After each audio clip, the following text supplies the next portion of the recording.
नमस्कार. दृष्टिकोनमध्ये आपलं स्वागत. आजचा विषय सध्या गाजू लागलेल्या इथेनॉल या इंधनपूरक घटकाच्या पेट्रोलमधल्या मिसळणाविषयी. हे प्रमाण अलीकडच्या काळामध्ये 20% नेण्यात आलेलं आहे. म्हणजे 1 लिटर पेट्रोल असेल तर त्याच्यामध्ये साधारण 20% म्हणजे 200 मिलीलिटरपर्यंत इथेनॉल मिसळण्याला सुरुवात झालेली आहे. इथेनॉल ब्लेंडिंग असं त्याला म्हणतात. आता हा विषय काही पहिल्यांदाच आपल्यासमोर येतो आहे असं नाही. याची सुरुवात झाली अटल बिहारी वाजपेयींचं सरकार असताना, जेव्हा राम नाईक हे पेट्रोल आणि संबंधित खात्याचे मंत्री होते. त्यांनी 5%पासून इथेनॉल मिसळण्याची सुरुवात केली. आता 20%पर्यंत आलेलो आहोत आणि आपण 27%पर्यंत जाऊ असं साधारण त्यामागचा विचार आहे. त्याच्यावरनं गेल्या काही दिवसात बराच गोंधळ, आरडाओरडा, आरोप प्रत्यारोप सुरू आहेत. काही जणांनी तक्रार केली आहे की वाहनांना त्याचा त्रास होतो, गंज पकडतोय किंवा इंधनाची क्षमता कमी होती आहे, इंजिनाची क्षमता कमी होते, इंजिन पूर्ण ताकदीनं काम करत नाही आहे, काही अवयव खराब होत आहेत वगैरे वगैरे वगैरे. काही जणांनी त्याच्या अनुषंगाने नितीन गडकरी संबंधित खात्याचे मंत्री, जे या विषयाचे सततचे पुरस्कर्ते राहिलेले आहेत, त्यांना लक्ष केलेलं आहे.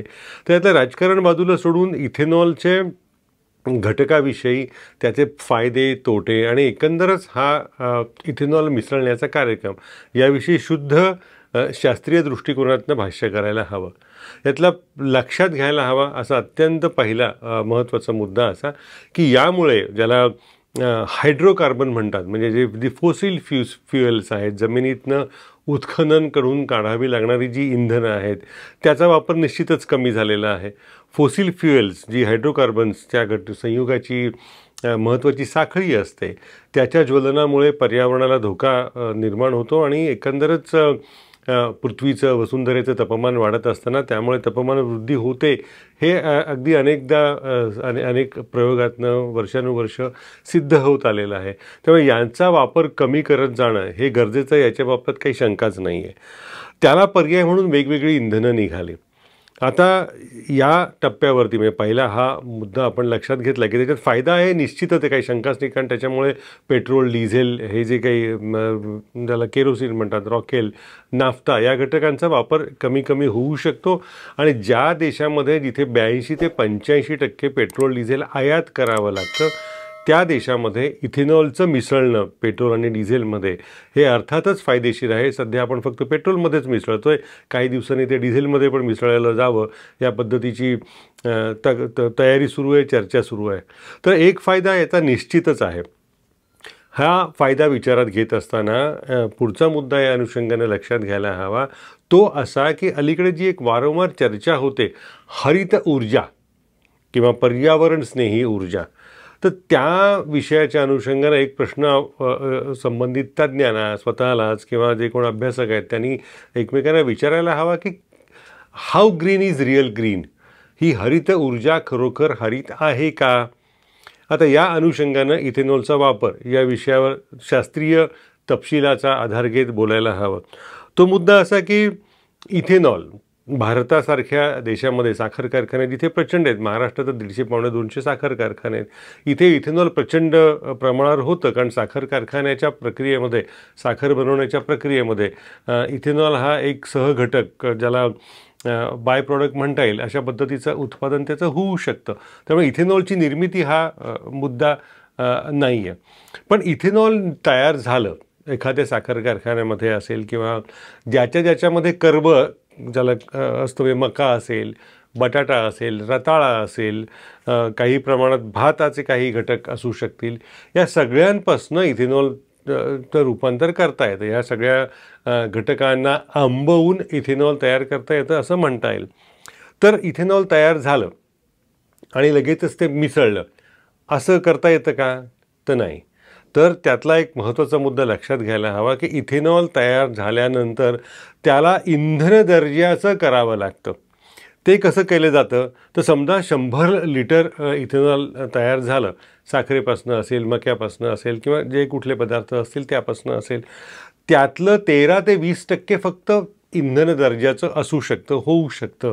मग त्यासाठी काय करावं लागतं, तर त्या इथेनॉलचा उत्कलन बिंदू वाढवून, म्हणजे ज्याला डिस्टिलेशन म्हणतात, किंवा त्याचं संहतीकरण, त्याचं कॉन्सन्ट्रेट करत करत त्याला अशा एका टप्प्यावर न्यावं लागतं की ते, म्हणजे अगदी साधं मराठी ज्यांना सहज पटेल असं उदाहरण द्यायचं झालं तर 1 लिटरचं 100-200 ग्रॅम त्याची बासुंदी करणं आपल्याला माहिती असतं, कोजागिरीला दूध आटवतं, तसं इथेनॉल आटवून त्यातनं इंधन योग्य इथेनॉल तयार केलं जातं. म्हणजे ती 13 ते 20% हे त्याचं प्रमाण समजा मानलं, म्हणजे 100 लिटरमधनं फक्त 20 लिटर हे मिसळण्यायोग्य इंधन योग्य इथेनॉल तयार होतं. तर यातला प्रश्न असा की मग ते उकळायला जी ऊर्जा हवी ती कुठनं आणणार, म्हणजे ती वापरली जाणारच ऊर्जा, त्या ऊर्जेचा, म्हणजे ह्या ऊर्जेला पर्याय म्हणून, ऊर्जा वाचवायला पर्याय म्हणून दुसऱ्या कुठल्या तरी कारणाने आपण ऊर्जा जाळणार. समजा ठीक आहे, तेही पर्यावरण स्नेही मार्गाने आपण केलं, किंवा अन्य कुठल्या मार्गाने तापमान वाढवत ठेवलं आणि याचं उत्कलन बिंदूपर्यंत तापमान वाढवत त्याच्यातनं हे इथेनॉल आटवलं, त्याच्यातनं ही ऊर्जा तयार झाली. मुद्दा असा येतो की त्याचा, म्हणजे इंग्रजीमध्ये त्याला एक टर्म आहे, त्याला कॅलोरिफिक व्हॅल्यू असं म्हणतात. म्हणजे किती इंधन जाळल्यानंतर किती उष्मांकाची ऊर्जा तयार होऊ शकते याचं एक कोष्टक आहे. तर आता गंमत याच्यामध्ये अशी आहे, किंवा विरोधाभास याच्यामध्ये असा आहे की पेट्रोल आणि इथेनॉल यांची कॅलोरिफिक व्हॅल्यू याच्यामध्ये प्रचंड तफावत आहे. म्हणजे त्याच्या तांत्रिक बाबीमध्ये न जाता असं सांगता येईल की समजा एक 10 किलोमीटरचं अंतर कापायला पेट्रोलला समजा इतक्या आकाराचं, किंवा 10 ml समजा 1 लिटर असेल, काय कसंही तुम्ही समजुतीसाठी पकडा की एवढं पेट्रोल समजा जाळावं लागतं, की एक 20 किलोमीटर अंतर जायचं आहे, त्यासाठी समजा 1 लिटर पेट्रोल जाळावं लागत असेल, तर तेवढंच अंतर डिझेलच्या जाळायचं असेल तर समजा त्याला 2 लिटर लागत असेल. तो एक मुद्दा भाग. पण ज्यावेळेला इथेनॉलवर हे सगळं करायचं असतं तर त्यावेळेला ते समजा 5 लिटर लागू शकतं. याचं कारण असं की इथेनॉल जाळून होणारी ऊर्जा आणि पेट्रोलच्या ज्वलनामुळे होणारी ऊर्जा याच्यामध्ये प्रचंड तफावत असते.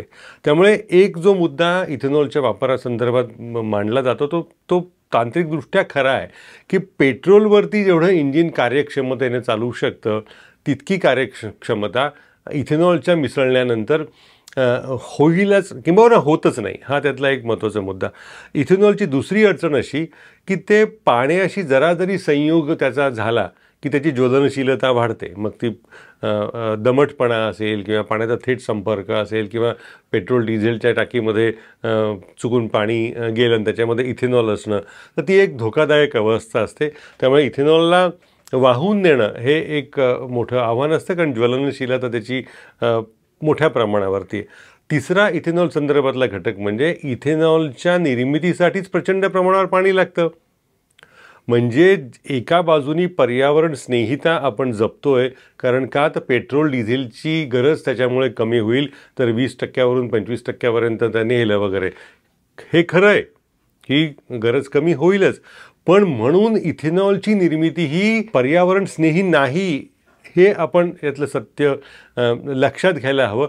प्रचंड पाणी या इथेनॉलच्या निर्मितीमध्ये लागतं आणि ही जी पिकं आहेत, विशेषतः ऊस असेल, मका असेल, या सगळ्या पिकांना ह्या इतक्या पाण्याची गरज लागते. आणि एवढ्या सगळ्या पाणी पाजलं त्यांना पिकांना गेल्यानंतर त्याच्यातनं जे पीक येईल ते पीक हे इंधन तयार करण्यासाठी जाळलं.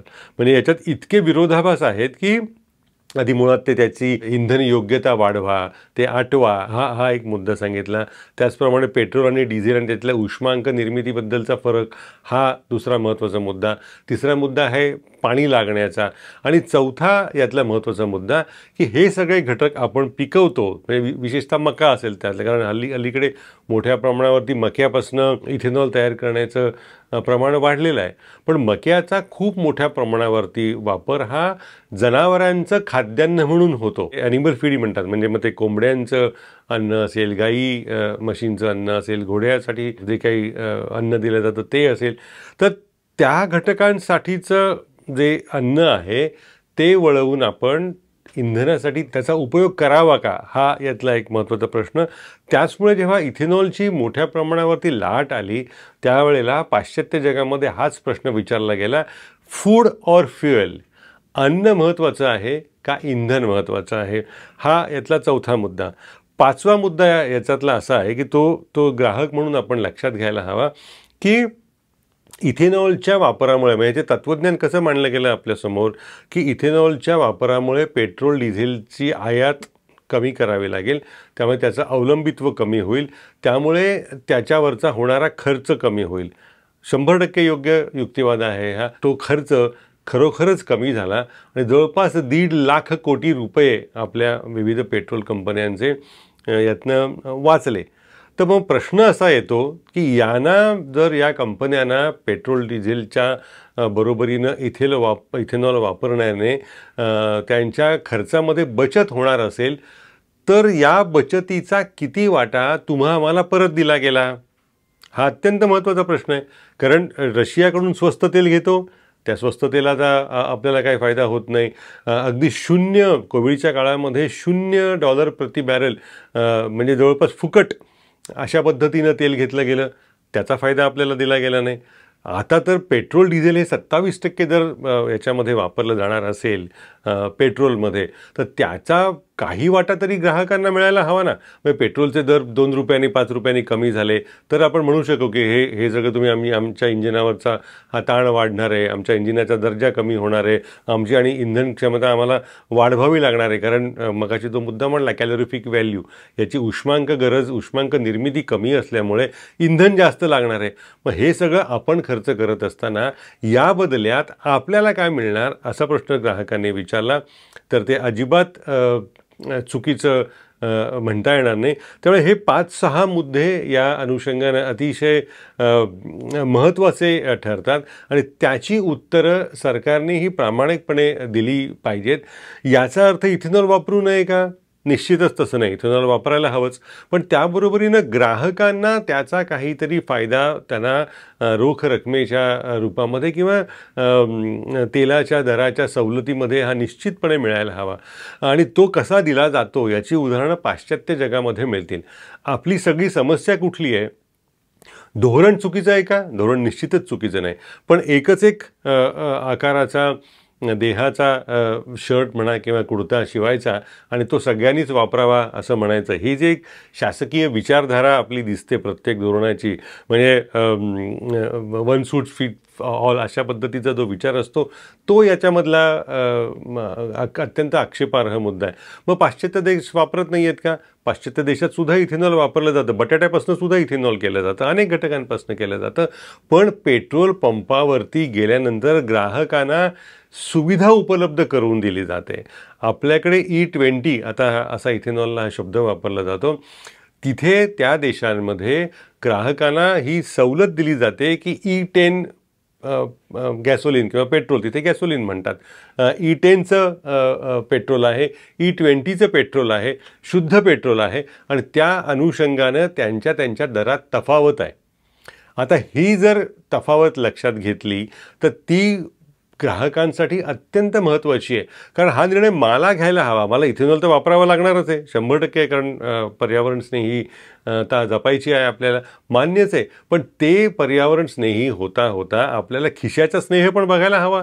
सरकार जर त्या बाबतीत काहीच करणार नसेल तर हा जो पाश्चात्यांनी दिलेला पर्याय आहे तर तशा पद्धतीचा विचार करायला हवा. तुम्ही म्हणजे आमच्या इंधनाचा दर्जा कमी करणार, आमच्या गाड्यांवरती जास्त ताण आणणार, आधीच खड्डे आणि या सगळ्या भयानक सुविधांच्या अभावामुळे किंवा गैरसुविधांमुळे आपण प्रवास यातना भोगतच आहोत.